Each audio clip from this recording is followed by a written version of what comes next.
Assalamualaikum warahmatullahi wabarakatuh. Nama saya Rizal Hidayat Astari dengan NIM 1914-2011-0 dari kelas Perbankan Syariah semester 4 kelas C. Baik, di sini saya akan menjelaskan tentang jurnal yang saya buat, yakni Perkembangan Lembaga Keuangan Syariah pada tahun 2019 dan 2020. Perkembangan lembaga keuangan syariah di Indonesia yang relatif memiliki kenaikan di setiap tahunnya, termasuk pada tahun 2019 dan 2020. Saya akan membacakan tentang total aset dari tahun 2018 sampai 2019. 2018 ini sebagai perbandingan saja, yang dimana pada tahun 2019 aset keuangan syariah Indonesia mampu tumbuh 14,01% menjadi Rp1.468,07 dari tahun sebelumnya, yaitu 2018, yang sebesar Rp1.287,65 triliun. Tadi adalah keseluruhan dari aset keuangan syariah.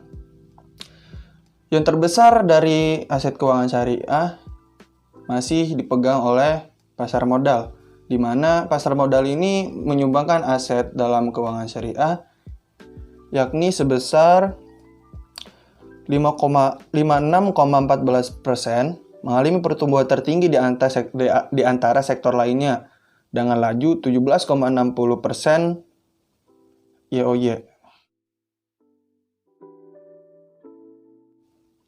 Masih mengalahkan sektor lainnya yaitu perbankan syariah ataupun INKB syariah. Itu adalah penjelasan singkat tentang perkembangan lembaga keuangan syariah pada tahun 2019 dari tahun sebelumnya. Tahun 2020 bisa disebut dengan tahun yang kelam bagi seluruh negara termasuk Indonesia, yang dimana tahun ini atau tahun sebelumnya, karena tahun ini tahun 2021, tahun 2020 maraknya wabah COVID-19 atau virus corona, di mana virus ini bisa menyebabkan keterlambatan atau penghambat kemajuan perekonomian suatu negara termasuk Indonesia. Banyak sektor ekonomi di Indonesia yang terdampak oleh virus ini. Di saat semuanya terdampak oleh virus corona di sektor ekonomi, terlebih khususnya, tetapi tidak dengan lembaga keuangan syariah, yakni masih dipegang oleh pasar modal menjadi aset tertinggi dari keuangan syariah. Aset tersebut melakukan penyaluran dana sebesar atau pembiayaan sebesar Rp434,52 triliun.